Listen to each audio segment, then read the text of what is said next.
What's going on, coverkillernation? The wait is finally over. It's time for us to talk about Dark Roots of Earth by Testament. I heralded that this review was coming whenever I did the Testament band review about a week ago. If you haven't seen that, go check it out. But now it's time to talk about the new album, the Thrash album from here in 2012. Their first since the formation of Damnation. And what can be said about this revival of Testament? This revival now that is 2 albums old. It's just fantastic. Is it because they're thrashing harder? Is it because they're thrashing faster than Usain Bolt since we are now in Olympic season? No, it's actually because there's a lot of variety that's being encased in these albums. And the Dark Roots of Earth is actually a fantastic example. The minute that you hear the opening chords to Cold Embrace, which is right around the midway point of this release, you start to understand that this is a band in Testament that is able to blend 2 different styles, 2 different facets of their career, and actually make it so all of the fans of those 2 different varieties, those 2 different styles, will really enjoy this.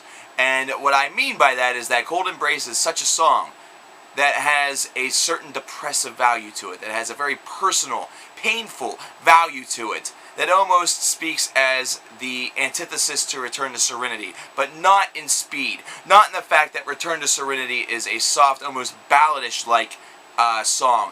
Instead, it's because it's very painful. It seems as though the subject matter is very dark, but yet the music that flows around it, the very beautiful sounding chords, the softness that is elevated into heightened aggression, only to return to the softness. Wow. I mean, it is just absolutely remarkable. This is a spectacular song. It has all the qualifications to potentially be one of the best songs of 2012. And that's going up against a very, very large audience. However, what of the rest of this album?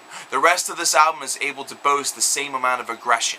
It's able to boast the same amount of twists and turns. Alex Skolnick just completely seems revitalized. And not that he was ever really not revitalized, it's just that many metal fans may not really know what he had been doing prior to the formation of Damnation. And that's the fact that he'd been part of a jazz little thing called the Alex Skolnick Trio.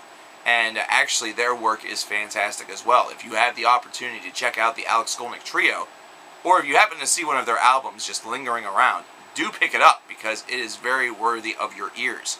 They do traditionally a lot of covers, however they also have originals, and their interpretations are very, very good. But this album does suffer from some weaknesses, and these weaknesses perhaps are nitpicky to some.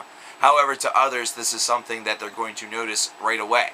There are some moments, especially early on in this album, where it just doesn't feel as epic as you really would like.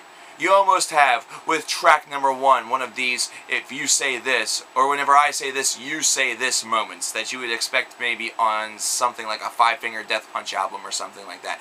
Might bring in and entice some other fans. However, whenever it's the first thing that you hear on the album and it's something that kind of bogs you down with that sort of simplistic anthem that is going to amp up a ton of people at a live show. And that really is the true intention of it.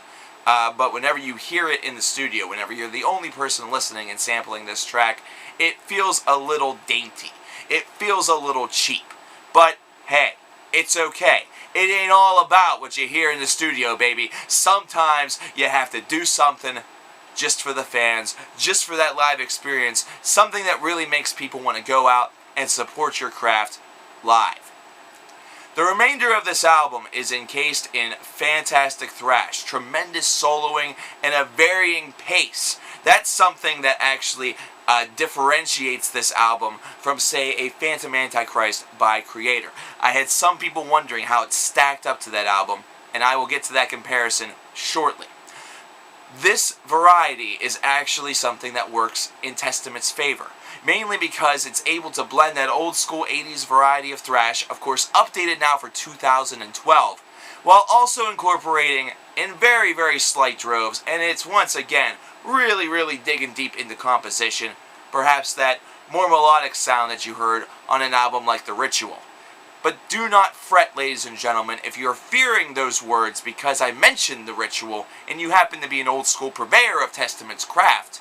It is not something that appears as often as maybe that presentation made it sound. It is instead something that is implemented and input only in small, minor locations, here and there, and it actually enhances the atmosphere. It actually pulls you in even further. So to speak, it is appropriate. Now, we're going to get to the comparison. The comparison between Phantom Antichrist by Creator and Testament's Dark Roots of Earth. Is it a 10? No. Is it damn close? Yeah. Is it saying that this is a hell of a year for thrash metal once again? Oh yeah. The difference here is going to be in some of the strength of the material on this album as compared to Phantom Antichrist. Phantom Antichrist is just a ball-busting album from front to back. That was its design. Its design was also to be a little bit more melodic, but it doesn't show as much as perhaps some people are making it out to see. Also, with the Testament album, there's a more of a grand showcase of variety, which typically means that it should be the superior album, but in this case it is not, because you're talking about the strength of the material. The Creator album makes you want to thrash your neck until it falls off, but also has such a profound and potentially earth-changing message. Perhaps a more personal changing message, something that just shapes the way that you feel about society and the world around you for the years to come, that it is superior. While Testament is also really preaching a very high-class message, something that you can definitely get behind, the variety and the hills and valleys that you navigate throughout this record is certainly the type that the everyman may not be finding something that they absolutely adore on each and every track, though they should. The one thing that this also boasts that the Creator album does not are 3 covers. And the 3 covers are of the Scorpions, they are of Iron Maiden, and they are of another band that I just forgot. It's Queen. Thank you, self. And they also include a 4th track, which is an extended version of one of the tracks on the album, which they should have just used, because it is much better. The guitar solo at the end, oh god. Alex Skolnick will make you want to come yourself, man or woman.